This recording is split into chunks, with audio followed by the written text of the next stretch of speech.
سورہ توبہ مدینہ منورہ میں نازل ہوئی، اس میں 129 آیتیں ہیں اور 16 رکوع ہیں۔ اس سورت کے شروع کے اندر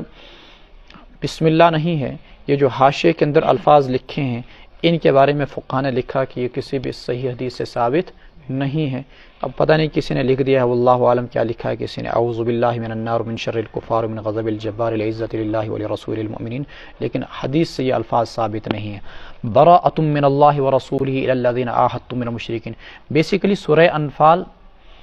سورہ برات کا حصہ ہے یا الگ الگ ہیں، اس سلسلے میں تھوڑا سا اختلاف ہوا تھا۔ اللہ کے رسول صلی اللہ علیہ وسلم دنیا سے چلے گئے اور سورہ انفال کے بارے میں فیصلہ نہ ہوا کہ اس کو کہاں پر رکھا جائے، چونکہ مضامین کی یکسانیت تھی تو حضرت عثمان غنی رضی اللہ تعالیٰ نے اس کو اس کے ساتھ ملا دیا۔ لیکن اب یہ دونوں امکانات تھے، ممکن ہے کہ دونوں الگ صورتیں ہوں، اس لیے تھوڑا سا فصل تو رکھ دیا گیا، اور ممکن ہے کہ ایک ہی صورت ہو اس لیے فصل رکھا گیا، اس لیے یہاں پر بسم اللہ نہیں ہے۔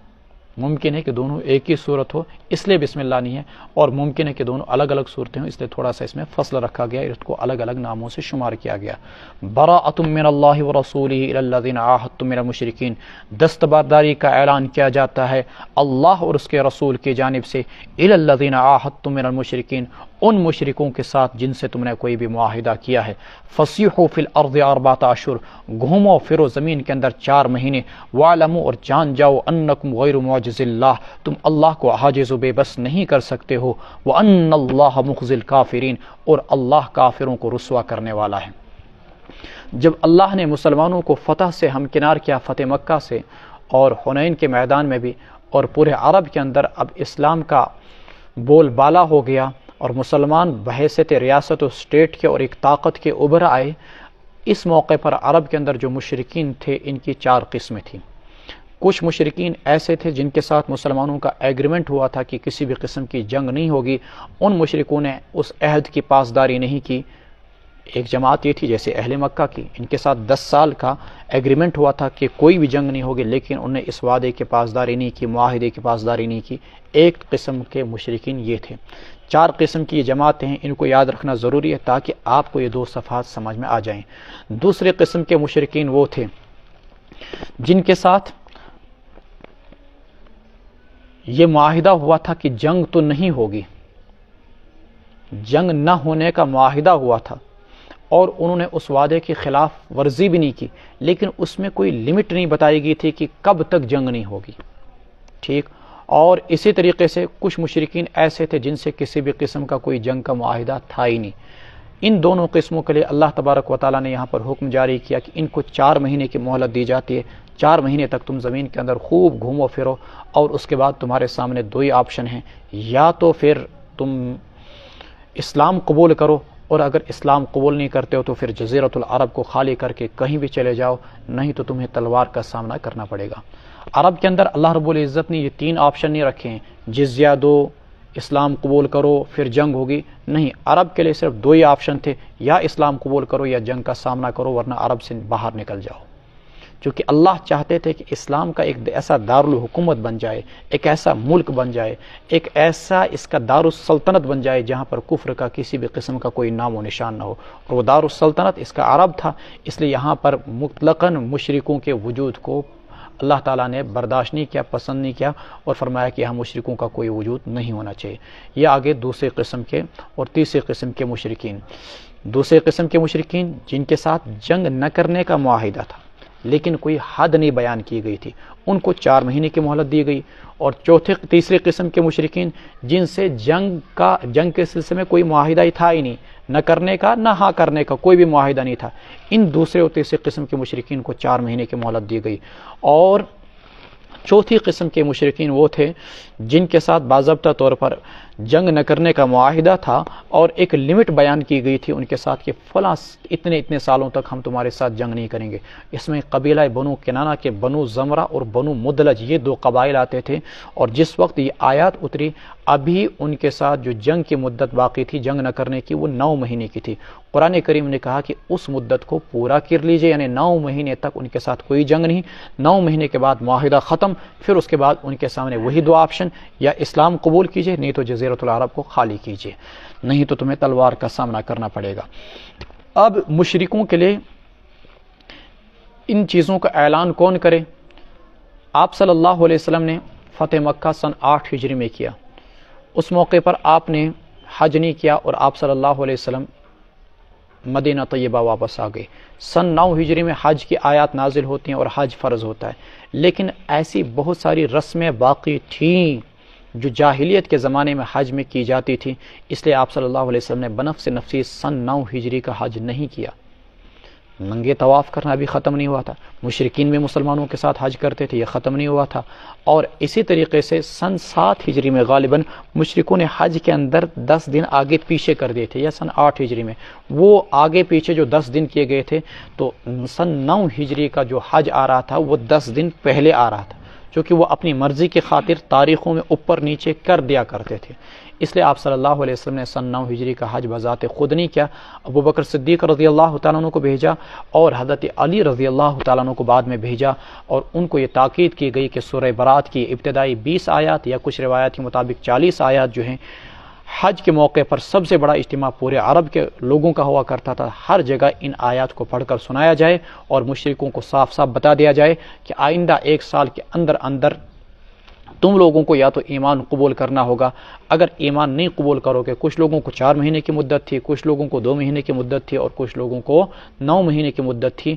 اور اس کے بعد یا تو جزیرۃ العرب کو خالی کرنا ہوگا یا تمہیں ایمان قبول کرنا ہوگا، ورنہ تمہیں تلوار کا سامنا کرنا پڑے گا. یہ آیات حضرت علی رضی اللہ تعالیٰ عنہ نے اور حضرت ابو ہریرہ بھی ساتھ تھے، انہوں نے، اور حضرت ابو بکر صدیق رضی اللہ تعالیٰ عنہ نے تمام تر قبائل میں، تمام تر خیموں میں، میدان عرفات میں اور مینا کے اندر سارے لوگوں کو جا جا کر سنائی. وَأَذَانٌ مِّنَ اللَّهِ وَرَسُولِهِ، اور اللہ اور اس کے رسول کی طرف اعلان ہے، إِلَى النَّاسِ لوگوں کو، یوم الحج الاکبر بڑے والے حج کے دن، أَنَّ اللَّهَ بَرِيءٌ مِّنَ الْمُشْرِكِينَ وَرَسُولُهُ، کہ اللہ بیزار ہے مشرکوں سے اور اللہ کا رسول بھی. فَإِن تُبْتُمْ فَهُوَ خَيْرٌ لَكُمْ، اگر تم توبہ کر لو تو یہی تمہارے لیے بہتر ہے. وَإِن تَوَلَّيْتُمْ، اور اگر تم روگردانی اختیار کرو، فَاعْلَمُوا، جان جاؤ، أَنَّكُمْ غَيْرُ معجز اللہ، تم اللہ کو عاجز و بے بس نہیں کر سکتے. وبشر الذین کفروا بعذاب علیم، اور دردناک عذاب کی خوشخبری سنا دیجئے آپ کافروں کو. قرآن کا یہ انداز جارحانہ ہے. آپ بولیں گے جارحانہ انداز کیوں ہے؟ آپ جانتے نہیں ان لوگوں نے بظاہر رسول اکرم صلی اللہ علیہ وسلم کی اطاعت اختیار کی تھی، اسلام کے سامنے انہوں نے اپنا سر جھکایا تھا، چونکہ عرب کے اندر سب سے طاقتور جماعت قریش کی تھی. جب وہ شکست کھا گئی، باقی انتباہ سے تو سائت شہمت آمد سے، تو انہوں نے بظاہر اطاعت اختیار کی، لیکن ابھی تک ایمان ان میں سے بہت سارے لوگوں کے دلوں کے اندر رچا اور بسا نہیں تھا. اس لیے جو ہی رسول اللہ صلی اللہ علیہ وسلم دنیا سے رخصت ہو گئے تو بہت سارے قبائل نے ارتداد کا اختیار کیا اور باضابطہ بغاوت کی، زکوٰۃ نہ دینے کا اعلان کیا اور مسلمانوں کے خلاف جنگی تیاریاں کرنے لگے. اس لیے قرآن کا یہ انداز ان مشرکوں کے خلاف بڑا جارحانہ ہے. الا الذین عاہدتم من المشرکین، یعنی تم تو اس نے سود تو رکھی تھی. الا الذین عاہدتم من المشرکین، سوائے ان مشرکوں سے جن سے تم نے معاہدہ کیا. ثم لم ينقصوکم شیئا، پھر انہوں نے کوئی بھی کمی اور کوتاہی نہیں کی. ولم یظاہروا علیکم احدا، اور نہیں انہوں نے کسی کے تمہارے خلاف کسی کی مدد کی. فَأَتِمُّوا إِلَيْهِمْ عَهْدَهُمْ إِلَى مُدَّتِهِمْ، آپ ان کے ساتھ ان کی مدت تک کا وعدہ پورا کر لیجئے. ان اللہ یحب المتقین، اللہ تبارک و تعالی متقیوں کو پسند فرماتے ہیں. اس میں مشرکین میں سے بنو کنانہ میں وہ لوگ آ جائیں گے، چوتھی جماعت جنہوں نے مسلمانوں کے خلاف کسی بھی قسم کی کسی دشمن کی کوئی مدد نہیں کی، بنو زمرہ اور بنو مدلج وغیرہ. فَإِذَا انْسَلَخَ الْأَشْهُرُ الْحُرُمُ، پس جب یہ محترم مہینے گزر جائیں، فَاقْتُلُوا الْمُشْرِكِينَ، یہ اس میں خاص طور پر قتل کرنے کا حکم جو دیا جا رہا ہے ان لوگوں کو جنہوں نے معاہدے کی خلاف ورزی کی تھی. تو ان کو اشہر حرم تک تو ان کو کہا گیا ان کو مہلت دے دیجیے. اشہر حرم اعلان حج کے زمانے میں ہوا 10 ذی الحجہ کو. ذی الحجہ اشہر حرم میں سے، اس سے پہلے ذی القعدہ یہ بھی اشہر حرم میں سے، اس کے بعد محرم وہ بھی اشہر حرم میں سے. گویا کہ ان کو بھی 2 مہینے کی مزید مہلت مل گئی کہ محرم کے اختتام تک ان کے خلاف کوئی جنگ نہیں ہوگی. جو ہی محرم کا مہینہ ختم ہوگا تو پھر کیا ہوگا؟ قرآن کریم نے کہا فَاقْتُلُوا الْمُشْرِكِينَ، اب ان مشرکوں کو مارو، حیث وجدتموہم، جہاں تم انہیں پاؤ، وَخُذُوہم، اور انہیں پکڑو، وَاحْصُرُوہم، اور ان کو قید قید کرو، وقعدوا لهم کل مرصد، اور بیٹھو آپ ان کے لیے ہر طاق کی جگہ گھات لگا کر، فَإِن تَابُوا وَأَقَامُوا الصَّلَاةَ، سو اگر وہ توبہ اختیار کریں، توبہ کریں، نمازیں قائم کریں، وَآتَوُا الزَّكَاةَ، اور زکوٰۃ دیں، فَخَلُّوا سَبِيلَهُمْ، پھر آپ ان کا راستہ چھوڑ دیں، ان اللہ غفور رحیم، اللہ تعالیٰ بخشنے والے اور بڑے مہربان ہیں۔ یہی وجہ تھی کہ سن 9 ہجری کو عام الوفود کہا جاتا ہے۔ اب عرب کے قبائل بکثرت رسول اکرم صلی اللہ علیہ وسلم کے پاس اپنے وفد لے کر حاضر ہونے لگے اور اسلام قبول کرنے لگے اور اطاعت اختیار کرنے لگے۔ ان اللہ غفور رحیم۔ وَإِنْ أَحَدٌ مِّنَ الْمُشْرِكِينَ اسْتَجَارَكَ فَأَجِرْهُ حَتَّى يَسْمَعَ كَلَامَ اللَّهِ ثُمَّ أَبْلِغْهُ مَأْمَنَهُ، کوئی بھی ملک اپنے ملک کے اندر بغاوت کو برداشت نہیں کر سکتا ہے، اور اس سلسلے میں ہر ملک کی پالیسی واضح ہوتی ہے، سب کچھ برداشت ہو سکتا ہے، چوری برداشت، ڈاکہ زنی برداشت، ریپ کے جرم برداشت، قتل کے جرم برداشت، لیکن ملک کے خلاف بغاوت ہو یہ برداشت نہیں ہو سکتا ہے۔ عرب کے قبائل کے اندر تو بغاوت ان کی گٹھی میں پڑی ہوئی تھی۔ ان سرکشوں کو کس طریقے سے باضابطہ قابو میں کرنا تھا، قرآن کریم نے کہا کہ ان کو اس طریقے سے قابو کیا جائے جو طریقے یہاں آپ کے سامنے آئے۔ وَإِنْ أَحَدٌ مِّنَ الْمُشْرِكِينَ اسْتَجَارَكَ، اور اگر مشرکوں میں سے کوئی پناہ چاہے، فَأَجِرْهُ، آپ اس کو پناہ دے دیجئے، حَتَّى يَسْمَعَ كَلَامَ اللَّهِ، یہاں تک کہ وہ اللہ کے کلام کو سن لے، پھر آپ اس کو اس کی جائے امن میں پہنچا دیں تاکہ وہ اچھی طریقے سے غور و فکر کرے۔ ثم ابلغوا مأمنہ ذالک بانہم قوم لا یعلمون، اس وجہ سے کہ وہ ایسے لوگ ہیں جو جانتے نہیں۔ یعنی عمومی حکم تو یہ آیا کہ ان میں سے کسی کو بھی بخشا نہ جائے، لیکن اگر کوئی قبیلہ، کوئی جماعت کچھ وقت چاہے کہ بھائی ہمیں پناہ دی جائے، کچھ موقع دیا جائے، ٹائم دیا جائے، تاکہ ہم اللہ کے کلام کو، قرآن کو بغور سنیں اور پڑھیں، اور اسی طریقے سے اچھی طریقے سے غور و فکر کر کے پھر اسلام قبول کریں، تو کیا ایسا ان کو ٹائم دیا جا سکتا ہے؟ قرآن کریم نے کہا یقیناً کیوں نہیں، فَأَجِرْهُ، تاکہ وہ اللہ کے کلام کو اچھی طریقے سے سنیں، ثم ابلغہ مأمنہ، پھر آپ ان کو ان کی امن کی جگہ پہنچا دیں، ذالک بانہم قوم لا، جہاں وہ اچھی طریقے سے دین کے سلسلے میں غور و فکر کر سکیں بیٹھ کر، ذالک بانہم قوم لا یعلمون، اس وجہ سے کہ وہ ایسے لوگ ہیں جو نہیں جانتے ہیں۔ دیکھیں یہاں پر استجارہ کے معنی آتے ہیں امن طلب کرنا۔ آج کل کوئی بھی کسی بھی ملک کے اندر کسی بھی دوسرے ملک کے شہری آ جاتے ہیں ویزا لے کر، ایسی صورت میں وہ ملک یہ کوشش کرتے ہیں کہ ان کو اپنی تہذیب سے،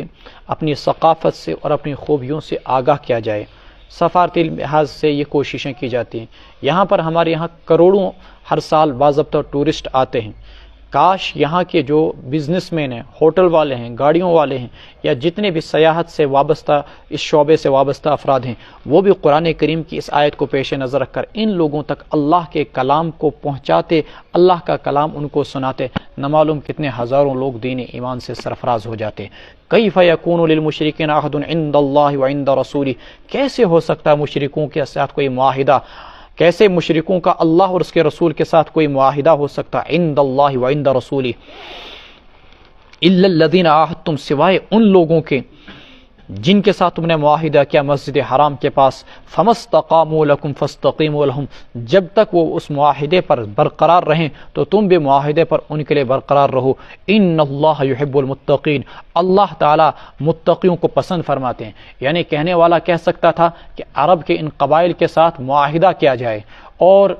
ان کو رہنے دیا جائے، فرماتے ہیں کہ یم چھنا تم لوگ یمن سے تو معاہدے کیوں کرت، یہ تو آج نہیں تو کل بغاوت پر پھر آمادہ ہو جائیں گے، یمن چھ زی آپشن، یا تو ایمان قبول کرو ورنہ جزیرۃ العرب کو خالی کرو، نہیں کرتے ہو تو پھر تم کو تلوار کا سامنا کرنا پڑے گا۔ ہاں جن قبائل نے تمہارے ساتھ معاہدہ کیا امن کا، مثلا بنو خزاعہ نے ہر موقع پر رسول اکرم صلی اللہ علیہ وسلم کا ساتھ دیا، یا اسی طریقے سے بنو زمرہ یا بنو مدلج وغیرہ، ان لوگوں نے ہر موقع پر رسول اکرم صلی اللہ علیہ وسلم کا ساتھ دیا، تو جب تک وہ سیدھے رہیں تم بھی ان کے ساتھ سیدھے رہو۔ ان اللہ یحب المتقین، کیف وان یظہروا علیکم لا یرقبوا فیکم الا ولا ذمہ، میرے کہنے کا ہرگز یہ مقصد نہیں بنو خزاعہ کو یا کسی دوسرے قبیلے کو اب چھوٹ دے دی گئی تھی، میں انہوں مجموعی طور پر زیادہ زیادہ ان کو 1 سال تک کی مہلت تھی، 9 مہینے تک کی مہلت تھی، کسی کو 4 مہینے کی مہلت، کسی کو 2 مہینے کی مہلت، اور کسی کو 9 مہینے کی مہلت، جن کے ساتھ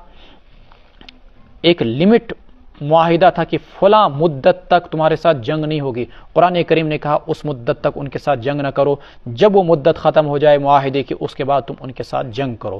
دوسرا وہ قبیلہ جن کے ساتھ یہ معاہدہ تھا کہ تمہارے ساتھ جنگ نہیں ہوگی لیکن کوئی وقت ٹائم فکس نہیں تھا، قرآن کریم نے کہا کہ ان کو 4 مہینے کی مہلت دو، جو ہی وہ 4 مہینے ختم ہو جائیں گے اس کے بعد ان کے ساتھ تم جنگ کرو۔ ایسے کچھ لوگ ایسے تھے جو مسلمانوں کے ساتھ لڑتے نہیں تھے اور ان کے ساتھ کوئی معاہدہ نہیں تھا، ان کو بھی 4 مہینے کی مہلت دی گئی۔ اور چوتھا طبقہ وہ تھا جن کے ساتھ معاہدہ تھا لیکن انہوں نے معاہدے کی خلاف ورزی کی، مثلا بنو بکر اور اسی طریقے سے قریش کے لوگ۔ قرآن نے کہا اشہر حرم جو ہی ختم ہو جائیں پھر اس کے بعد تم انہیں جہاں پاؤ وہاں انہیں قتل کر دو۔ کیف وَإِن يَظْهَرُوا عَلَيْكُمْ، دوسرے مشرکین کے ساتھ کیسے معاہدہ رہ سکتا ہے؟ کیف، دوسرے مشرکین کے ساتھ کیسے معاہدہ رہ سکتا ہے؟ وَإِن يَظْهَرُوا عَلَيْكُمْ، حالانکہ اگر وہ تم پر غالب آ جائیں، لا يَرْقُبُوا فِيكُمْ إِلًّا وَلَا ذِمَّةً، تو وہ پاس و لحاظ نہیں رکھیں گے، وہ خیال نہیں رکھیں گے تمہارے ساتھ، إِلًّا وَلَا ذِمَّةً، نہ کسی رشتہ داری کا، إِلًّا کے معنی رشتہ داری، وَلَا ذِمَّةً اور نہیں کسی عہد و پیمان کا، يُرْضُونَكُمْ بِأَفْوَاهِهِمْ، وہ منہ سے تو تمہیں خوش کرتے ہیں جیسا کہ محکوم اور غلام قوموں کی عادتیں ہوا کرتی ہیں، شکست خوردہ قوموں کی عادتیں ہوتی ہیں، وَتَأْبَى قُلُوبُهُمْ، لیکن دل ان کے انکاری ہیں، وَأَكْثَرُهُمْ فَاسِقُونَ، اور ان میں سے بیشتر لوگ فاسق و فاجر ہیں۔ اشتروا بآیات اللہ ثمنا قلیلا، ان لوگوں نے اللہ کی آیات کی عوض لے لی معمولی سی قیمت، دنیا کے منافع، فوائد، کرسیاں، پیسے، فصدوا عن سبیلہ، اور انہوں نے اللہ کے راستے سے روکا، انہم ساء ما كانوا يعملون، بڑے برے ہیں ان کے وہ اعمال جو کچھ یہ کر رہے ہیں۔ لا يرقبون فی مؤمن الا ولا ذمہ، وہ پاس و لحاظ نہیں رکھتے، وہ خیال نہیں رکھتے کسی بھی مومن کے بارے میں، الا نہ تو رشتہ داری کا اور نہیں کسی بھی عہد و پیمان کا، وَأُولَئِكَ هُمُ الْمُعْتَدُونَ، وہی لوگ ہیں حد تجاوزی کرنے والے۔ فَإِن تَابُوا، سو اگر وہ توبہ اختیار کریں، وَأَقَامُوا الصَّلَاةَ، نماز قائم کریں، وَآتَوُا الزَّكَاةَ، اور زکوٰۃ دیں، فَإِخْوَانُكُمْ فِي الدِّينِ، تو وہ تمہارے دینی بھائی ہیں، وَنُفَصِّلُ الْآيَاتِ لِقَوْمٍ يَعْلَمُونَ، اور ہم آیات کو کھول کھول کر بیان کرتے ہیں ایسے لوگوں کے لیے جو کہ جانتے ہیں۔ اس آیت کے اندر ایک مسئلہ چھڑا، وہ مسئلہ یہ کہ اگر مشرکین، یہاں پر کہا گیا کہ نماز قائم کریں اور زکوٰۃ دیں تو وہ تمہارے دینی بھائی ہیں، تاریک صلاۃ کا حکم کیا ہے؟ اور کیا کوئی شخص اگر نماز چھوڑ دے تو اس کے ساتھ جہاد کیا جائے گا؟ کیا کوئی شخص اگر زکوٰۃ دینی چھوڑ دے تو اس کے ساتھ جہاد کیا جائے گا؟ دیکھیے دو چیزیں ہیں، ایک یہ ہے کہ کوئی انسان نماز کی فرضیت کا انکار کرے، زکوٰۃ کی فرضیت کا انکار کرے، و اتفاق فقہا اس کے خلاف جنگ کی جائے گی چونکہ وہ اسلام سے خارج ہو گیا، ایک فرضیت کے انکار کرنے کی وجہ سے وہ کافر ہو گیا۔ دوسرا یہ ہے کہ انسان زکوٰۃ کی فرضیت کا، نماز کی فرضیت کا انکار کرتا نہیں لیکن نماز پڑھتا نہیں، اس کے ساتھ کیا کیا جائے گا؟ سیدنا امام ابو حنیفہ رحمۃ اللہ علیہ فرماتے ہیں، امام اعظم فرماتے ہیں اس کو جیل میں ڈالا جائے اور اتنا مارا جائے کہ اس کے جسم سے خون ٹپک پڑے، جب تک کہ وہ نماز پڑھنی شروع نہ کرے تب تک اس کو جیل سے چھوڑو مت۔ امام احمد ابن حنبل رحمۃ اللہ علیہ فرماتے ہیں نماز چھوڑنا یہ اتنا شدید اور سنگین جرم ہے کہ یہ انسان کافر ہو گیا، لہٰذا اس کو اس کفر کے جرم کے اندر قتل کر دیا جائے۔ نماز چھوڑنے کی وجہ سے انکار کرنا، اس پر تو سبھی کہتے ہیں اس کو قتل کرو۔ امام شافعی رحمۃ اللہ علیہ فرماتے ہیں اتنا شدید جرم ہے، مرتد تو ہم اس کو کہہ نہیں سکتے لیکن جرم اتنا شدید ہے کہ اس کی سزا پٹائی وٹائی، جیل ویل نہیں، اس کو قتل کر دو، یہ امام شافعی رحمۃ اللہ علیہ فرماتے ہیں۔ اس سے آپ اندازہ لگا سکتے ہیں کہ نماز چھوڑنا کتنا بڑا جرم ہے۔ قرآن کریم نے یہاں پر مسلمان کی ظاہری علامتیں 3 چیزیں بتائی، تابو، شرک سے توبہ کریں یعنی اشہد ان لا الہ الا اللہ و اشہد ان محمد رسول اللہ، توحید و رسالت کی گواہی دیں، اور دوسری چیز کیا فرمائی قرآن کریم نے؟ وہ نماز قائم کریں، زکوٰۃ دیں۔ یہ ایمان کی پہچان ہے، مسلمان کی پہچان ہے۔ اگر وہ زکوٰۃ نہیں دیتا، نماز نہیں پڑھتا، گویا کہ اس کے اندر علامت ایمان موجود نہیں، اس کے خلاف جنگ کرنے کا حکم ہے۔ اللہ تعالیٰ رچن، اللہ ہم سب کو پکا سچا نمازی بنا دے۔ وَنُفَصِّلُ الْآيَاتِ لِقَوْمٍ يَعْلَمُونَ وَإِن نَكَثُوا أَيْمَانَهُمْ مِن بَعْدِ عَهْدِهِمْ، یہ نماز چھوڑنے کا رواج آج چل پڑا ہے۔ عہد نبوی میں منافقوں کو بھی اپنا ایمان ثابت کرنے کے لیے نمازیں پڑھنی پڑتی تھیں۔ وَإِن نَكَثُوا أَيْمَانَهُمْ مِن بَعْدِ عَهْدِهِمْ وَطَعَنُوا فِي دِينِكُمْ فَقَاتِلُوا أَئِمَّةَ الْكُفْرِ إِنَّهُمْ لَا أَيْمَانَ لَهُمْ لَعَلَّهُمْ يَنْتَهُونَ، اور اگر وہ اپنے معاہدوں کو توڑ دیں وعدہ کرنے کے بعد اور تانا دیں تمہیں تمہارے دین کے سلسلے میں، تو کفر کے سرداروں سے لڑو۔ انہم لا ایمان لہم، ان کی کوئی بھی قسمیں نہیں کیوں لڑو؟ تاکہ وہ باز آ جائیں، لعلہم ینتہون۔ یہاں سے آگے ایک کچھ واقعات کی طرف اشارہ ہے۔ بنو خزاعہ مکہ کے قریب رہنے والا ایک قبیلہ تھا مشرکوں کا، لیکن رسول اللہ صلی اللہ علیہ وسلم کے ساتھ دوستی کے تعلقات تھے، رسول اللہ صلی اللہ علیہ وسلم کے ساتھ ان کا حلیفانہ معاہدہ تھا۔ بنو بکر ایک قبیلہ تھا مکہ کے قریب رہنے والا، لیکن ان کے دوستانہ تعلقات مشرکوں کے ساتھ تھے، قریش کے ساتھ تھے، اور اس زمانے میں یہ ہوتا تھا دوست کا دوست دوست اور دشمن کا دشمن دشمن، یعنی مکہ والوں کے ساتھ دشمنی تو ان کا دوست بھی دشمن، ان کا دوست بنو بکر بھی دشمن۔ اگر مسلمانوں کی دوستی بنو خزاعہ کے ساتھ تو چونکہ مکہ والوں کے لیے مسلمان دشمن تو ان کا دوست بنو خزاعہ وہ بھی دشمن، سمجھ گیا؟ تو گویا کہ انڈائریکٹلی بنو خزاعہ کی مسلمانوں کے ساتھ دوستی کی وجہ سے مکہ والوں کے ساتھ دشمنی، اور بنو بکر کی قریش کے ساتھ دوستی کی وجہ سے مسلمانوں کے ساتھ دشمنی ہو گئی انڈائریکٹلی، بالواسطہ طور پر۔ ہوا یہ کہ ایک بنو بکر کے شاعر نے یا کسی فرد نے کسی محفل میں رسول اکرم صلی اللہ علیہ وسلم کی شان میں گستاخانہ شعر پڑھنے شروع کیے۔ بنو خزاعہ کا کوئی فرد وہاں پر موجود تھا، اس نے اپنے حلیفانہ تعلقات اور مسلمانوں کے ساتھ دوستی کی وجہ سے یہ کہا ان شعروں کو مت پڑھو، اگر تم نے دوبارہ یہ شعر پڑھے تو میں تمہارے منہ توڑوں گا۔ لیکن بنو بکر کے افراد تھے، یہ تھا دوست اسراچ پیون، کیا یس اسرائیل سے دوستی تھا، یقیناً پنت مسلم اثرات ضرور، اس کے اندر بھی وہی خون ریزی اور دہشت گردی آئے گی جیسا دوست اثرات پڑھتے ہیں۔ تو چونکہ ان کے دوستانہ تعلقات قریش کے ساتھ تھے تو ان کے اندر وہی خباثت تھی بنو بکر کے اندر، اس نے دوبارہ اور چڑھانے کے لیے شعر پڑھنے شروع کیے۔ وہ بنو خزاعہ کا فرد اٹھا اور کھینچ کے اس کو منہ پر مارا، اس کا منہ ٹیڑھا کر دیا، دانت اس کے توڑ دیے۔ اب اس کے نتیجے میں باضابطہ بنو خزاعہ اور بنو بکر کے درمیان جنگ چھڑی، اور بنو بکر نے جبکہ وہ رات کو ایک چشمے پر رات کو قیام کیے ہوئے تھے، قریش کے معاونت سے قریش کے لوگ بھی باضابطہ شریک ہوئے ان کے ساتھ، منہ پر نقاب باندھ کر مسلمانوں پر یہ بنو خزاعہ پر رات کو اٹیک کر دیا اور ان کے کئی آدمی مار دیے۔ سالم الخزائی اسی قبیلے کا ایک سردار 40 آدمیوں کا وفد لے کر رسول اللہ صلی اللہ علیہ وسلم کی بارگاہ میں حاضر ہوا مدینہ طیبہ، اور آپ صلی اللہ علیہ وسلم سے ساری صورتحال بیان کی، اور آپ صلی اللہ علیہ وسلم سے اسی دوستانہ تعلق اور حلیفانہ معاہدے کی وجہ سے مدد مانگی۔ چونکہ صلح حدیبیہ میں یہ طے پایا تھا کہ قریش نے اور اسی طریقے سے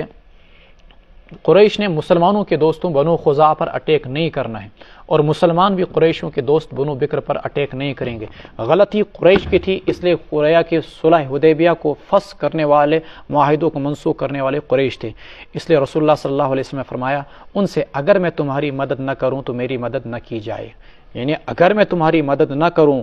اتنا بڑا جرم ہے کہ پھر اللہ تعالیٰ کی جانب سے میری مدد نہ کی جائے۔ اور آپ صلی اللہ علیہ وسلم نے ان سے کہا جاؤ کوئی بات نہیں، ہم خود ہی اب ہم ان پر دیکھتے ہیں کیا کریں گے۔ چنانچہ آپ نے خفیہ طور پر جنگی تیاری شروع کی، اور جس کے نتیجے میں پھر 20 رمضان المبارک کو فتح مکہ پیش آیا۔ یہاں پر مسلمانوں کو یہ چیزیں کہی جا رہی ہیں، ان مشرکوں کے ساتھ جنہوں نے تمہارے دین کے سلسلے میں زبان درازی کی، جنہوں نے تمہاری شان میں گستاخیاں کی، جنہوں نے اسلام پر طرح طرح کے بیجا اعتراضات کیے۔ دیکھیں اعتراض کرنا اسلام پر بنو نجران نے بھی کیے تھے، وہ جرم نہیں ہے اگر مہذب الفاظ میں اسلام کے کسی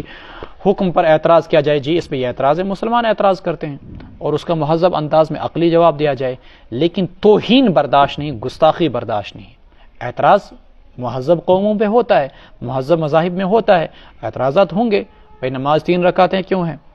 قربانی کیوں ہے، یہ تو خون کا بہاؤ ہے، وغیرہ وغیرہ، یا حج کی عبادت کیوں ہے، اس میں تو پیسے کا ضیاع ہے، اعاذ باللہ ایسے اعتراضات ہو سکتے ہیں، اس کا مہذب جواب دیا جا سکتا ہے، لیکن توہین اور گستاخی برداشت نہیں۔ اللہ تعالیٰ نے مسلمانوں سے یہی چیزیں کہی، وہ لوگ جنہوں نے معاہدے کو توڑا، وہ لوگ جنہوں نے اسلام کی شان میں، محمد رسول اللہ کی شان میں گستاخی کی، ان لوگوں کے ساتھ تم جنگ کیوں نہیں کرو گے؟ تمہیں ان کے ساتھ لڑنے کے لیے آمادہ رہنا چاہیے۔ وَإِن نَكَثُوا أَيْمَانَهُمْ، اور اگر وہ اپنے معاہدوں کو توڑ دیں وعدہ کرنے کے بعد، وَطَعَنُوا فِي دِينِكُمْ، تمہارے دین کے سلسلے میں طعن کریں، لڑو ان کفر کے سرداروں کے ساتھ، لَعَلَّهُمْ يَنْتَهُونَ، تاکہ وہ باز آ جائیں، إِنَّهُمْ لَا أَيْمَانَ لَهُمْ، ان کی کوئی قسمیں نہیں، أَلَا تُقَاتِلُونَ قَوْمًا نَكَثُوا أَيْمَانَهُمْ، کیا آپ نہیں لڑو گے ایسے لوگوں کے ساتھ جنہوں نے اپنی قسموں کو توڑا، لعلہم ینتہون تاکہ وہ بد عہدی سے باز آ جائیں، وہموا باخراج الرسول اور اپنی قسموں کو توڑا اور رسول کے نکالنے کا ارادہ کیا، وہم بدؤکم اول مرہ اور انہوں نے ہی چھیڑخانی میں پہل کی، اتخشونہم کیا تم ان سے ڈرتے ہو، فاللہ احق ان تخشوہ اللہ اس بات کا زیادہ حقدار ہے کہ تم ان سے ڈرو، ان کنتم مؤمنین اگر تم صاحب ایمان ہو، قاتلوہم مسلمانوں کو بڑا ستایا تھا۔ آپ جانتے ہیں حضرت ابو جندل رضی اللہ تعالیٰ عنہ زنجیروں میں جکڑے ہوئے 16 کلومیٹر کا فاصلہ طے کر کے حدیبیہ پہنچے تھے، اور اس کا باپ سہیل بن عمر خود معاہدہ لکھنے والا تھا، ابھی معاہدے پر سائن نہیں ہوا تھا۔ مسلمانوں نے بڑی منت سے کہا تھا کہ اس اپنے بیٹے کو جس نے ایمان قبول کیا ہے اس کو تو چھوڑ دے کم سے کم، کہا نہیں، اگر تم نے اس معاہدے کو نہیں مانا اور اس کو واپس نہیں کیا تو معاہدہ ختم۔ کتنا ظلم کیا تھا، مسلمانوں خون کے آنسوں پی کے رہ گئے، اور حضرت ابو جندل کہتے گئے خدا واسطے میرے مدد کرو، مسلمانوں تم دیکھ نہیں رہے ہو میں کس طریقے سے بیڑیوں میں جکڑا ہوا ہوں اور کیسی مظلومانہ زندگی گزار رہا ہوں، کیسی پریشانیوں اور مصیبتوں کا سامنا کر رہا ہوں، لیکن مسلمان خون کے آنسو پہ کے رہ گئے۔ معاہدے کی وجہ سے اس میں جو چیزیں طے پائی تھی صلح حدیبیہ میں، ایک یہ بھی تھا کہ مسلمانوں میں سے اگر کوئی مکہ سے مدینہ بھاگ کر آئے تو مسلمان اس کو واپس کریں گے، کہنے لگے واپس کرو اس کو، چنانچہ مسلمانوں کو بادل ناخواستہ مجبوراً اسے واپس کرنا پڑا۔ اب یہ مرحلہ آیا تھا کہ ان کی غلطیوں کا انتقام لیا جائے۔ اللہ فرماتے ہیں قاتلوہم لڑو تم ان سے، یعذبہم اللہ بایدیکم اللہ عذاب دے گا ان کو تمہارے ہاتھوں سے، ویخزیہم اور انہیں رسوا کرے گا، وینصرکم علیہم اور تمہاری مدد کرے گا ان کے خلاف، ویشفی صدور قوم مؤمنین اور مومنوں کے کلیجے ٹھنڈے کرے گا، ویذہب غیظ قلوبہم اور ان کی دلوں کی کڑھن کو دور کرے گا، ویتوب اللہ علی من یشاء اللہ جسے چاہتا ہے اس کی توبہ کو قبول فرماتا ہے، واللہ علیم حکیم اللہ جاننے والے ہیں، حکمت والے ہیں۔ ام حسبتم ان تترکوا کیا تمہارا یہ خیال ہے تم چھوڑ دیے جاؤ گے، ولما یعلم اللہ الذین جاہدوا منکم جبکہ اللہ تعالیٰ نے ابھی جانا ہی نہیں ان لوگوں کو جنہوں نے تم میں سے جہاد کیا، ولم یتخذوا من دون اللہ ولا رسولہ اور نہیں بنایا انہوں نے اللہ کے سوا اور اس کے رسول کے سوا اور مومنوں کے سوا ولیجہ کسی کو بھی جگری دوست، گہرا دوست، خصوصی دوست، واللہ خبیر بما تعملون جو کچھ تم کرتے ہو اللہ خوب جاننے والے ہیں۔ ان مسلمانوں نے جنہوں نے فتح مکہ سے پہلے ایمان قبول کیا، مال کی بھی قربانی دی، جان کی بھی قربانی دی، گھر بار بھی چھوڑا، عیال بھی چھوڑا، اور اپنے احد کے میدان میں اپنے بیٹوں کی اپنے بھائیوں کی بھی قربانیوں کے نذرانے پیش کیے، لیکن جنہوں نے فتح مکہ کے بعد ایمان قبول کیا ان کو کہا جا رہا ہے تم یہ نہ سوچنا کہ صرف اتنا کہنے سے حسب الناس ان یترکوا ان یقولوا آمنا وهم لا یفتنون صرف اتنا کہہ دینے کی وجہ سے تم بچ جاؤ گے کہ ہم نے کیا کہا، لا الہ الا اللہ، حالانکہ ابھی ان کو آزمائشوں میں ڈالا نہیں گیا۔ تم وہ لوگ جنہوں نے فتح مکہ کے بعد ایمان قبول کیا تیار رہو، تمہیں بھی دشمنوں کے ساتھ جہاد اگر کرنا پڑے تو اس کے لیے آمادہ رہنا چاہیے۔ یہ الگ بات ہے کہ پھر فتح مکہ کے بعد رسول اللہ صلی اللہ علیہ وسلم کی حیات طیبہ میں کسی خاص بڑے معرکے کی نوبت پیش نہیں آئی۔ حضرت ابوبکر صدیق رضی اللہ تعالیٰ عنہ، عمر فاروق رضی اللہ تعالیٰ عنہ وغیرہ کے زمانے میں تو بڑے بڑے معرکے پھر پیش آئے۔ یہاں پر مسلمانوں کو پھر ایک سبق دیا گیا کہ جہاد اللہ کے راستے میں کرنا ہے، اور ساتھ ساتھ یہ چیز بھی بتائی گئی تمہاری جگری دوستی، ایسی دوستی کہ جس کے اثرات ایک کے دوسرے پر پڑ جائیں صرف اہل ایمان کے ساتھ ہونے چاہیے۔ اسی تناظر میں آپ اس حدیث کو بھی لیجئے جس میں کہا گیا لا یأکل طعامک الا تقی ولا تصاحب الا مؤمنا، تمہارا اٹھنا بیٹھنا نہ ہو مگر صرف مومنوں کے ساتھ، چونکہ صحبت کے اثرات تم پر پڑیں گے۔ تمہارا کھانا نہ کھائے مگر متقی، یعنی تمہاری دوستیاں تمہاری دعوتیں جو ہونی چاہیے صرف کن لوگوں کے ساتھ، متقی لوگوں کے ساتھ۔ کافروں کے ساتھ تم ان کے ہوٹلوں ریسٹورنٹوں پہ جاؤ گے تو ان کے اثرات تم پر بھی ظاہر ہو جائیں گے، اور وہ تمہارے رازوں سے واقف ہو کر تمہارے خلاف ان کو استعمال کریں گے۔ ما کان للمشرکین ان یعمروا مساجد اللہ شاہدین علی انفسہم بالکفر، مشرکوں کے لیے زیبا نہیں کہ وہ اللہ کی مساجد کو آباد کریں، مشرک اس بات کے اہل نہیں کہ وہ اللہ کے مساجد کو آباد کریں، شاہدین علی انفسہم بالکفر وہ اپنی ذات کے بارے میں کفر کا اقرار کرتے ہیں، اولئک حبطت اعمالہم یہ وہ لوگ ہیں جن کے اعمال رائے گاہ چلے گئے، وفی النار ہم خالدون وہ دوزخ کے اندر ہمیشہ ہمیشہ رہیں گے۔ مشرکوں نے کعب ابن اشرف سے بات کہی رہی تھی ہم افضل یا مسلمان افضل، 5ویں سپارے میں بات آئی تھی۔ اس نے پوچھا تم کیا کرتے ہو؟ کہا ہم حاجیوں کو کھانا کھلاتے ہیں، زمزم کا پانی پلاتے ہیں، ستو کھلاتے ہیں، بیت اللہ کی خدمت کرتے ہیں۔ اللہ نے کہا ان خدمتوں کی، ان سروسز کی کوئی قدر و قیمت نہیں اگر تمہارے پاس ایمان کی دولت نہیں۔ تعمیر کے 2 مقصد ہوا کرتے ہیں، تعمیر 2 لحاظ سے ہوا کرتی، ایک تعمیر مساجد کو آباد کیا جائے نمازوں سے، ایک یہ ہے کہ مساجد کو آباد کیا جائے اینٹوں کے ذریعے سے اور اس کی عمارت کو پختہ بنایا جائے۔ اصل تعمیر یہ ہے کہ اس کو نمازوں سے آباد کیا جائے۔ وَفِي النَّارِ هُمْ خَالِدُونَ انما عمار المسجد ہم اہل اللہ کی روایت ابن کثیر نے لائی ہے کہ مسجدوں کے آباد کرنے والے جو ہیں وہی اصلاً اہل اللہ، اللہ والے ہیں۔ انما یعمر مساجد اللہ، یقیناً آباد کرتے ہیں اللہ کی مسجدوں کو وہ لوگ جو کہ ایمان لائے اللہ پر، والیوم الآخر اور قیامت کے دن پر، واقام الصلاۃ اور نمازوں کو قائم کیا، وآت الزکاۃ اور زکوٰۃ دی، ولم یخش الا اللہ اور نہیں وہ ڈرتے مگر صرف اللہ سے، فعسا تو امید ہے کہ یہی وہ لوگ ہیں جو ہدایت یافتہ لوگوں میں سے ہوں گے، اولئک ان یکونوا من المہتدین۔ مشرکین نے کہا کہ ہم خانہ کعبہ کو آباد کرتے ہیں، اس کی خدمت کرتے ہیں، صفائی کرتے ہیں، حاجیوں کو کھانا کھلاتے ہیں، پانی پلاتے ہیں، یہ کرتے ہیں وہ کرتے ہیں، اور وہ سوچتے تھے کہ اپنی ان خدمات کی وجہ سے ہم ان لوگوں کے ہم پلہ ہو جائیں جو کہ اصحاب ایمان ہیں۔ اللہ تعالیٰ نے کہا ایمان والوں کے ہم پلہ تم ان خدمات کے وجہ نہیں سے نہیں ہو سکتے ہو۔ کیوں؟ یہ ایک نفلی عبادت ہے، یہ ایک جزوی عبادت ہے۔ فرض عین تم پر ایمان لانا، فرض عین تم پر نماز پڑھنا، فرض عین تم پر رسول کی رسالت کو ماننا، وہ تو تم مانتے نہیں ہو، تو ایک جزوی نفلی عبادت کے انجام دینے کی وجہ سے تم اہل ایمان کے ہم پلہ نہیں ہو سکتے ہو۔ ٹھیک ایسے جیسے اس زمانے میں اگر کوئی غیر مسلم کروڑوں کا دان کرے، کوئی غیر مسلم کروڑوں کے ہاسپٹلز بنائے، سکول بنائے، مرتے وقت دنیا بھر کی وصیت کر جائے، لیکن اگر اس کے پاس ایمان کی دولت نہیں تو اس کا وہ کروڑوں کا ڈونیشن ضائع اور تباہ ہو جائے گا۔ انما یامر مساجد اللہ، یقیناً اللہ کی مساجد کو، اچھا یہ تو آگے آیت، اجعلتم سقایۃ الحاج وعمارۃ المسجد الحرام، کیا تم نے حاجیوں کے پانی پلانے کو، وعمارۃ المسجد الحرامی اور مسجد حرام کی آبادی کو اس شخص کے اعمال کے ہم پلے بنا دیا،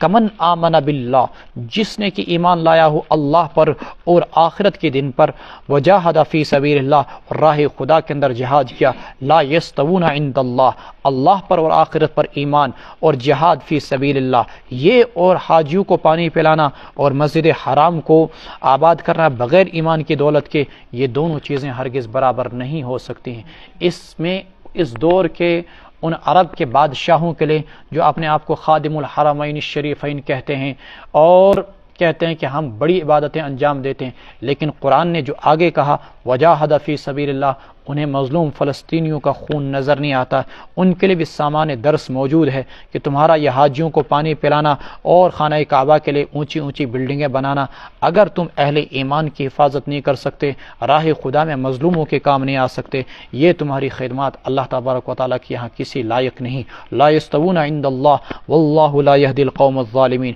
کیونکہ وہ ایک جزوی اور نفل عبادت ہے اور مسلمانوں کا تحفظ تمہارے لیے فرض عین ہے۔ الذین آمنوا وہاجروا وجاہدوا فی سبیل اللہ باموالہم وانفسہم، جن لوگوں نے ایمان لایا اور ہجرت کی اور اللہ کے راستے میں جہاد کیا اپنے اموال کے ذریعے سے اور اپنی جانوں کے ذریعے سے، ان کے درجات بڑھے ہوئے ہیں اللہ تعالیٰ کے یہاں، وَأُولَئِكَ هُمُ الْفَائِزُونَ اور یہی لوگ ہیں کامیاب۔ یبشرہم ربہم برحمت منہ، دیکھیے جہاں پر بھی جہاد کا لفظ آتا ہے اللہ وہاں پر 2 چیزیں کہتے ہیں، باموال و انفس،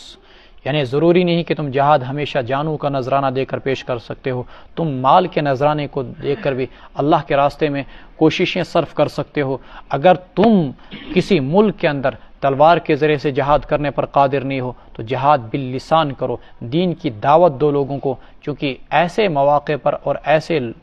ملکوں کے اندر، ایسے علاقوں میں جہاں تمہیں جہاد نہیں کرنا ہے وہاں پر کم سے کم تم جہاد باللسان کر سکتے ہو، انہیں لوگوں کو اللہ تعالیٰ سے جوڑو اور انہیں دین کی دعوت دو۔ یبشرہم ربہم برحمت منہ ورضوان وجنات لہم فیہا نعیم مقیم، اللہ ان کا رب انہیں اپنی جانب سے رحمت کی خوشخبری سناتا ہے، ورضوان اور خوشنودگی کی، وجنات لہم اور باغات کی، لہم فیہا جو ان کے لیے ہوں گے، فیہا نعیم مقیم ان باغات میں دائمی نعمتیں ہوں گی، خالدین فیہا ابدا ان میں ہمیشہ ہمیشہ رہیں گے، ان اللہ عندہ اجر عظیم یقیناً اللہ تعالیٰ کے ہاں بڑا اجر ہے۔ یہاں سے آگے آیات کے اندر ایک مضمون بیان کیا جا رہا ہے، کچھ مسلمانوں نے ہجرت کی اور کچھ نے ہجرت نہیں کی۔ جیسا کہ آپ کے سامنے یہ بات آ چکی ہے، ابتدائی دور کے اندر مسلمانوں پر عقائد کے اقرار کے ساتھ ساتھ نماز، زکوٰۃ، روزہ، حج کے ساتھ یہ چیز بھی ضروری تھی کہ ہجرت کرنا مدینہ طیبہ کی طرف فرض تھا۔ جو ہجرت نہ کرے اس کو کامل مسلمان نہیں سمجھا جاتا تھا۔ اب ہوا یہ کہ باپ نے ہجرت کی، بیٹا ہجرت نہیں کر رہا ہے، بیٹے نے ہجرت کی، باپ ہجرت نہیں کر رہا ہے، بھائی نے ہجرت کی، دوسرا بھائی ہجرت نہیں کر رہا ہے، بیوی نے ہجرت کی، شوہر ہجرت نہیں کر رہا ہے، شوہر نے ہجرت کی اور بیوی ہجرت نہیں کر رہی۔ ایسے کچھ واقعات پیش آئے، بظاہر قرآن کی آیت سے یہی معلوم ہوتا ہے۔ تو اللہ تبارک و تعالیٰ نے کہا جو لوگ اللہ کے راستے میں ہجرت نہ کریں اور وہ مکہ میں ہی قیام کرنے کو ترجیح دیں، گویا کہ بالفاظ دیگر کفر کو ایمان پر ترجیح دیں، چونکہ ہجرت کرنا فرض تھا، تو تم لوگوں کے ان کے ساتھ کسی بھی قسم کے گہرے روابط اور قلبی تعلقات نہیں ہونے چاہیے۔ وہ تمہارے سرپرست نہیں، خواہ وہ تمہارے باپ ہی کیوں نہ ہو، خواہ وہ تمہارے شوہر اور بیویاں ہی کیوں نہ ہو، وہ تمہارے سرپرست نہیں ہو سکتے جو ہجرت نہ کریں۔ اب ایسے مواقع پر تمہارے ایمان کا یہ امتحان ہے، تمہارے ایمان کا یہ امتحان ہے کہ تم اللہ اور اس کے رسول کی راہ میں ہجرت کرنے کو ترجیح دیتے ہو یا رشتہ داروں کے پاس رہنے کو ترجیح دیتے ہو۔ پھر اللہ تعالیٰ نے فرمایا کہ اگر تمہارے لیے دینی فرائض کی ادائیگی میں یہ رشتہ داریاں رکاوٹ بن جائیں تو سمجھ لو کہ پھر تمہارا اللہ کے ساتھ کسی بھی قسم کا کوئی تعلق نہیں ہے۔ یا ایھا الذین آمنوا اے ایمان والو لا تتخذوا آباءکم او اخوانکم مت بناؤ تم اپنے والدین کو اور اپنے بھائیوں کو سرپرست، اولیاء ان استحبوا الکفر علی الایمان اگر وہ کفر کو ترجیح دیں ایمان پر، ومن یتولہم منکم اور جو شخص تم میں سے ان کے ساتھ دوستی رکھے گا، فاولئک هم الظالمون وہی لوگ ظالم ہیں۔ معلوم ہوا کہ اصلاً رشتہ اہل ایمان کا وہ رشتہ ایمانی ہے، وہ اسلام کا رشتہ ہے، جو نسبی رشتہ ہے ایمان آنے کے بعد وہ ثانوی مرحلے کے اندر چلا جاتا ہے۔ اس کا ہرگز آپ یہ مطلب نہ سمجھیں کہ آج کل کے زمانے میں اگر کسی ملک کے اندر باپ ایمان قبول کرتا ہے یا بیٹا ایمان قبول کرتا ہے تو شریعت اسے یہ حکم دیتی ہے کہ تم اپنے باپ کے ساتھ بدسلوکی کرو، نہیں۔ قرآن کریم کہتا ہے وَإِن جَاهَدَاكَ عَلَىٰ أَن تُشْرِكَ بِي مَا لَيْسَ لَكَ بِهِ عِلْمٌ فَلَا تُطِعْهُمَا وَصَاحِبْهُمَا فِي الدُّنْيَا مَعْرُوفًا کہ اگر تو نے ایمان قبول کیا اور تیرا باپ تجھے مجبور کرتا ہے کہ تو شرک کر تو خبردار ان کی اطاعت نہ کرنا، لیکن صاحبہما فی الدنیا معروفہ والدین کے ساتھ دنیاوی زندگی میں حسن سلوک کرتے رہو کرتے رہو کرتے رہو۔ مشرک ہونے کے باوجود اللہ کے رسول صلی اللہ علیہ وسلم نے بہت سارے صحابہ کو یہ حکم دیا کہ تمہیں اپنے والدین کے ساتھ اب بھی حسن سلوک کرنا چاہیے، کیونکہ ایمان تمہیں ہرگز اپنے والدین کے ساتھ حسن سلوک کرنے سے نہیں روکتا، خواہ وہ مشرک ہی کیوں نہ ہو۔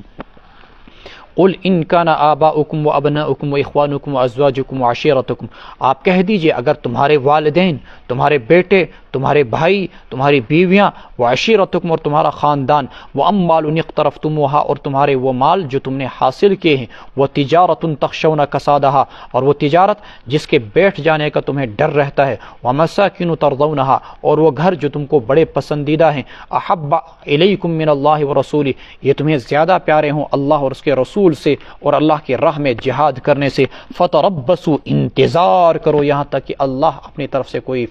فیصلہ لے آئے، حتی یأتی اللہ بامرہ واللہ لا یہدی القوم الفاسقین اللہ تعالیٰ فاسق لوگوں کو ہدایت نہیں دیتے ہیں۔ قیامت تک آنے والے مسلمانوں کے لیے یہ آیت مشعل راہ ہے کہ ایمان پر تمہارے لیے تمہارے رشتہ داروں کی رشتوں کی قربانی ہو جائے، اور جب ایمان اور تمہارے رشتوں کا آپس میں ٹکراؤ ہو جائے تو رشتوں کو قربان کرو لیکن ایمان پر کوئی آنچ نہ آ جائے۔ فرمایا کہ والدین، گویا کہ ایک انسان کو ایمان کی دولت والدین سے بھی زیادہ پیاری ہونی چاہیے، بیٹوں سے بھی، بھائیوں سے بھی، بیوی سے بھی، خاندان سے بھی، دولت سے بھی، تجارت سے بھی، گھر بار سے بھی زیادہ پیارا کون سی چیز ہونی چاہیے؟ اللہ کی ذات، ایمان، رسول کی ذات اور راہ خدا کے اندر جہاد۔ جب بھی مسلمان ان ساری چیزوں پر، اللہ اور اس کے رسول پر اور اللہ کے رسول کے احکام پر رشتہ داری کو ترجیح دیں گے اور تجارت کو ترجیح دیں گے اور دولت کو ترجیح دیں گے اور مکانوں کو ترجیح دیں گے. فرماتے ہیں سمجھ لو کہ تیل چھو تو گھر ٹوٹ زیادہ خدا تو خدا سن رسول چھو نہ ٹوٹ، دولت چھو ٹوٹ، شیر چھو ٹوٹ، خانداری چھو ٹوٹ، لیکن خدا تو خدا سن رسول چھو نہ ٹوٹ کہیں تھی. واللہ لا يهدي القوم الفاسقین لقد نصرکم اللہ فی مواطن کثیرہ. اللہ کے احکام ہر جگہ مقدم ہونے چاہیے. لقد نصرکم اللہ فی مواطن کثیرہ، اللہ نے تمہاری مدد کی متعدد جگہوں میں. اور حنین کے دن اذ اعجبتکم کثرتکم، جب تمہیں تمہاری کثرت نے خود پسندی میں مبتلا کیا. فلم تغنی عنکم شیئا، وہ کثرت تمہاری کسی کام نہ آئی. وضاقت علیکم الارض، اور زمین تم پر تنگ ہو گئی تھی. بما رحبت، اپنی وسعتوں کے باوجود. ثم ولیتم مدبرین، پھر تم لوگوں نے پیٹ پھیر کر میدان سے رخ موڑ لیا. مسلمانوں نے جب مکہ کو فتح کیا تو مکہ کے قریب کچھ قبائل آباد تھے. ان میں سے سب سے بڑا قبیلہ تھا حوازن. اس کے کچھ جزوی چھوٹے چھوٹے قبیلے بھی تھے ساتھ میں، من جملہ انہوں میں سے بنو ثقیف، طائف وغیرہ، یہ بھی انہی میں سے تھے. ان لوگوں نے جب سنا کہ مسلمانوں نے مکہ کو فتح کر لیا تو مالک بن عوف کی سرکردگی میں ابن حجر عسقلانی رحمۃ اللہ علیہ کے بقول 24 سے 28 ہزار کا لشکر مسلمانوں کے مقابلے کے لیے نکل پڑا. اللہ کے رسول صلی اللہ علیہ وسلم نے تحقیقات کے لیے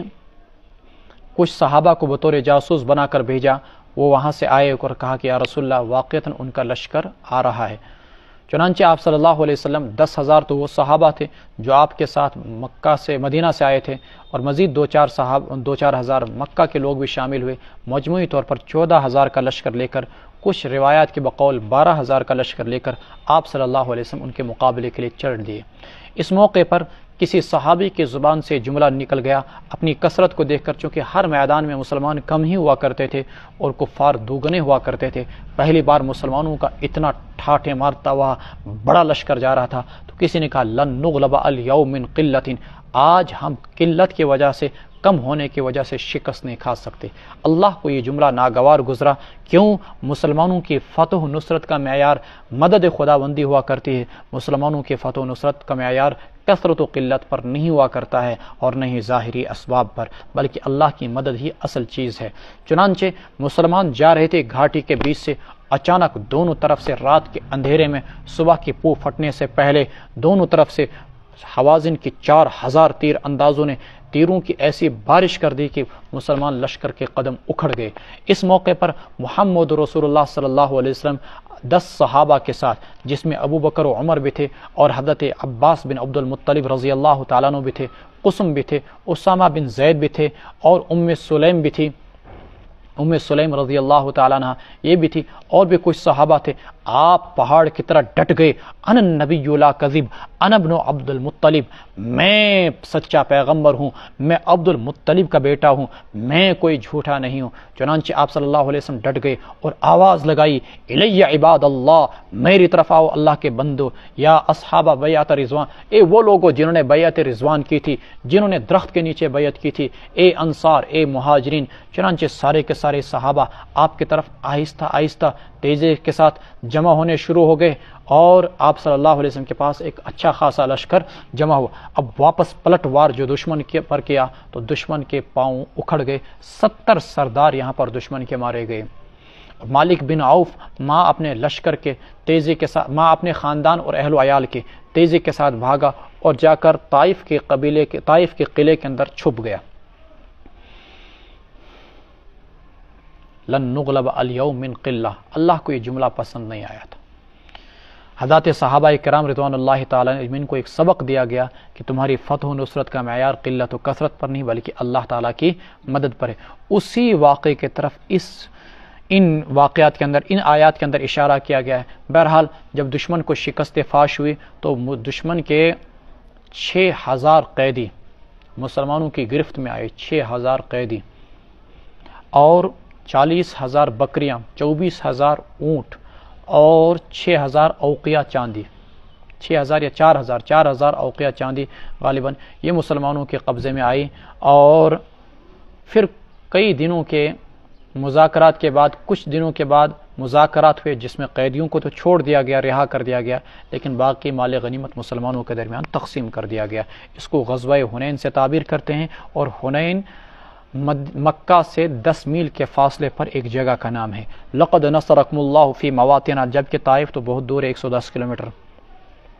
لقد نصرکم اللہ فی مواطن کثیرۃ ویوم حنین اذ اعجبتکم کثرتکم فلم تغن عنکم شیئا وضاقت علیکم الارض، زمین اپنی وسعت کے باوجود تم پر تنگ ہو گئی، تم پیٹ پھیر کر میدان سے رخ موڑ لیا تم نے۔ ثم انزل اللہ سکینتہ، اس موقع پر اللہ تعالیٰ نے حضرت عباس رضی اللہ تعالیٰ عنہ کو خاص تاکید فرمائی کہ صحابہ کو آواز دو، چونکہ وہ جہوری الصوت تھے، بہت بلند ان کی آواز تھی۔ جب انہوں نے اعلان شروع کیا تو سارے صحابہ آپ صلی اللہ علیہ وسلم کے پاس اکٹھے ہو گئے۔ ثم انزل اللہ سکینتہ، پھر اللہ نے تم پر اپنا اطمینان اتارا اپنے رسول پر اور مومنوں پر۔ وانزل جنودا لم تروها، اور ایسے لشکر اتارے جو تم نے نہیں دیکھے۔ وعذب الذین کفروا، اور کافروں کو اللہ تعالیٰ نے سزا دی۔ وذلک جزاء الکافرین، اور یہی کافروں کی سزا ہے۔ تفصیلات کے لیے سیرت کی کتابیں آپ دیکھ سکتے ہیں۔ احد اور بدر اور حنین وغیرہ کے واقعات جو کتاب میں نے لکھی ہے سیرت حضرت محمد مصطفیٰ صلی اللہ علیہ وسلم، 10 20 صفحات پر، وہاں پر بھی ان واقعات کو میں نے تفصیلاً بیان کیا ہے، اس میں بھی آپ دیکھ سکتے ہیں۔ ثم یتوب اللہ من بعد ذلک علی من یشاء واللہ غفور رحیم، پھر اللہ تبارک و تعالی توبہ کی توفیق دیں جسے چاہتے ہیں، اس کے بعد ثم یتوب اللہ، توبہ کی توفیق دیں گے اللہ تعالیٰ اس کے بعد جسے چاہیں گے، علی من یشاء، متوجہ ہوں گے اللہ تبارک و تعالیٰ، واللہ غفور رحیم، اللہ تعالیٰ بخشنے والے ہیں۔ اللہ کا کرنا دیکھیے، یہی بنو ثقیف کے لوگ، یہی طائف کے لوگ، یہی حوازن کے لوگ بعد میں اسلام قبول کرتے ہیں، اور یہ مالک بن عوف جو ان کا سردار تھا، خود اس نے بھی ایمان قبول کیا۔ آج ہم ان کو کہتے ہیں حضرت مالک بن عوف رضی اللہ تعالی عنہ۔ اور جن لوگوں نے طائف کے میدان میں آپ صلی اللہ علیہ وسلم پر پتھر برسائے تھے، ان سرداروں نے بھی جنہوں نے آپ کو وہاں سے نکالا تھا، ان میں سے بھی کئی لوگوں نے ایمان قبول کیا اور ان کو شہید بھی کیا گیا تھا۔ یا ایھا الذین آمنوا انما المشرکون نجس فلا یقربوا المسجد الحرام بعد عامهم ھذا، اے ایمان والو، مشرکین نجس ہیں۔ یہ وہی تتمہ ہے اس اعلان براءت کا جس سے اس صورت کا آغاز کیا گیا تھا کہ مشرکوں کے ساتھ اللہ تعالیٰ کی جانب سے اور اللہ کے رسول کی جانب سے بیزاری کا اعلان ہے۔ 4 مہینے تک تم گھومو پھرو، پھر اس کے بعد تم یا تو جزیرۃ العرب کو خالی کرو، ایمان قبول کرو۔ چونکہ سن 9 ہجری میں اللہ کے رسول صلی اللہ علیہ وسلم نے حج نہیں کیا تھا، اس لیے اس سال بتلا دیا گیا حج کے بعد آئندہ سال جو ہے مشرکین حج نہیں کریں گے۔ انما المشرکون نجس، مشرکین ناپاک ہیں۔ ناپاک کا مطلب یہ نہیں ان کے جسم ناپاک ہیں، ناپاک کا مطلب ان کے عقیدے ناپاک ہیں، ورنہ باتفاق امت مشرک کا جسم جو ہے وہ پاک ہے۔ فلا یقرب المسجد الحرام عامهم بعد عامهم هذا، نہ قریب آئے وہ مسجد حرام کے اس سال کے بعد، بعد عامهم هذا۔ وان خفتم عیلۃ، اگر تمہیں اندیشہ ہو غربت کا، فسوف یغنیکم اللہ من فضلی، تو اللہ تم کو اپنے فضل سے مالدار کر دے گا اگر چاہے۔ ان اللہ علیم حکیم، اللہ جاننے والے اور حکمت والے ہیں۔ اب مشرکین کا خانہ کعبہ میں داخلہ ہو سکتا ہے یا نہیں؟ امام ابو حنیفہ رحمۃ اللہ علیہ اس آیت کے تناظر میں کہتے ہیں کہ یہ جو کہا گیا فلا یقرب المسجد الحرام بعد عامهم ھذا، اس کا مطلب یہ ہے کہ وہ حج نہیں کر سکتے، عبادات وہاں پر انجام نہیں دے سکتے ہیں، ورنہ مشرکین حرم کے اندر داخل ہو سکتے ہیں۔ لیکن جمہور فقہا جن میں امام مالک، امام احمد ابن حنبل اور امام شافعی رحمۃ اللہ علیہ فرماتے ہیں کہ حدود حرم کے اندر مکہ کی جو باؤنڈریز ہیں، ایک جانب سے 20 کلومیٹر، ایک جانب سے 35، ایک جانب سے 7 کلومیٹر وغیرہ وغیرہ جو باؤنڈریز ہیں جن کو حدود حرم سے تعبیر کرتے ہیں، شہر مکہ، اس کے اندر مشرک داخل نہیں ہو سکتے ہیں۔ اور آج بھی وہاں کے باضابطہ طور پر گیٹوں پر لکھا ہے، سڑکوں پر ممنوع الدخول لغیر المسلمین، کہ غیر مسلموں کے لیے یہاں سے آگے کی اجازت نہیں ہے۔ جمہور کا نقطہ نظر یہی ہے۔ امام شافعی رحمۃ اللہ علیہ فرماتے ہیں مکہ کے اندر تو داخل نہیں ہو سکتے ہیں، لیکن روئے زمین کی دیگر مساجد میں داخل ہو سکتے ہیں۔ امام ابو حنیفہ کے نزدیک ہر مسجد کے اندر مشرک داخل ہو سکتا ہے، چونکہ آپ صلی اللہ علیہ وسلم کے پاس بنو ثقیف اور نجران وغیرہ اور بہت سارے قبائل کے جتنے بھی مشرکین آتے تھے، آپ صلی اللہ علیہ وسلم سارے مشرکوں کو مسجد نبوی کے اندر ٹھہراتے تھے۔ امام مالک رحمۃ اللہ علیہ کا نقطہ نظر یہ ہے، وہ کہتے ہیں مطلقاً دنیا کی کسی بھی کسی بھی مسجد کے اندر مشرک داخل نہیں ہو سکتا ہے، وہ بھی اسی آیت سے استدلال کرتے ہیں۔ اب چونکہ ساری کے ساری تجارت اور اہل عرب کی تجارت کا دار و مدار کس پر تھا؟ حج کے ایام میں مکہ مکرمہ میں آنے والے لوگوں پر تھا۔ اب کہا گیا کہ بھائی وہ حج نہیں کر سکتے ہیں، تو یقیناً بزنس پر فرق پڑے گا۔ اللہ تعالیٰ نے کہا کہ تمہیں بزنس میں فرق نہیں پڑے گا، تمہیں کسی بھی غربت سے ڈرنے کا کوئی اندیشہ نہیں، کوئی ضرورت نہیں ہے، اللہ تعالیٰ خود ہی تمہیں اپنے فضل سے مالدار کر دے گا۔ فسوف یغنیکم اللہ من فضلہ۔ معلوم ہوا کہ بزنس کی بنیاد پر احکام شریعت کو روندنا جائز نہیں ہے، بزنس کے ضروریات کے بنیاد پر۔ قاتل الذین،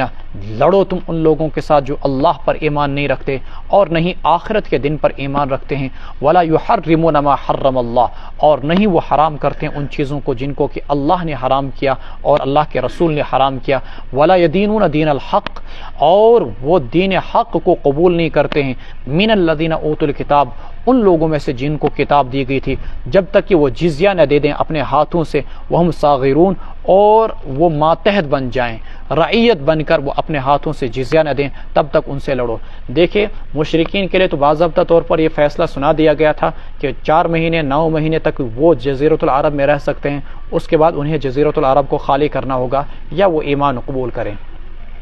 اہل کتاب کو ابھی رعایت دی گئی کہ فی الحال تمہارے لیے یہ آپشن ہے کہ تم جزیہ دے کر رہ سکتے ہو، لیکن رسول اللہ صلی اللہ علیہ وسلم کی وصیت تھی اخرج الیہود والنصارى من جزیرۃ العرب، یہود و نصارہ کو جزیرۃ العرب سے باہر کر دو۔ چنانچہ خیبر سے بھی یہودیوں کو باضابطہ حضرت عمر رضی اللہ تعالیٰ عنہ کے زمانے میں باہر کر دیا گیا تھا۔ اب سرزمین عرب میں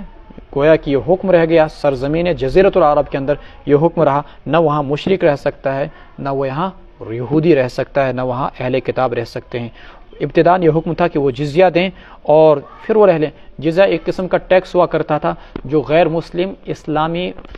ملک میں رہتے ہوئے ادا کیا کرتے تھے، اس کی مقدار مالداروں پر 48 درہم ہوا کرتی تھی اور متوسط قسم کے لوگوں پر 24 درہم ہوا کرتی تھی جو حضرت عمر نے متعین کی تھی، اور غریبوں پر 12 درہم ہوا کرتی تھی۔ یہ ایک معمولی سا ٹیکس تھا جو باضابطہ طور پر ان سے ایک قسم کا سروس چارج لیا جاتا تھا، چونکہ ان کی حفاظت کی جاتی تھی اور فوج پر خرچہ آتا تھا، یہ وہ چیزیں تھیں یہ، جیسے کہ آج کل کے زمانے میں بھی ٹیکس لیا جاتا ہے دفاع کے نام پر۔ صدق اللہ العلی العظیم وصدق رسولہ النبی الکریم ونحن علی ذلک لمن الشاہدین والشاکرین والحمد للہ رب العالمین۔ ربنا تقبل منا انک انت السمیع العلیم وتب علینا انک انت التواب الرحیم۔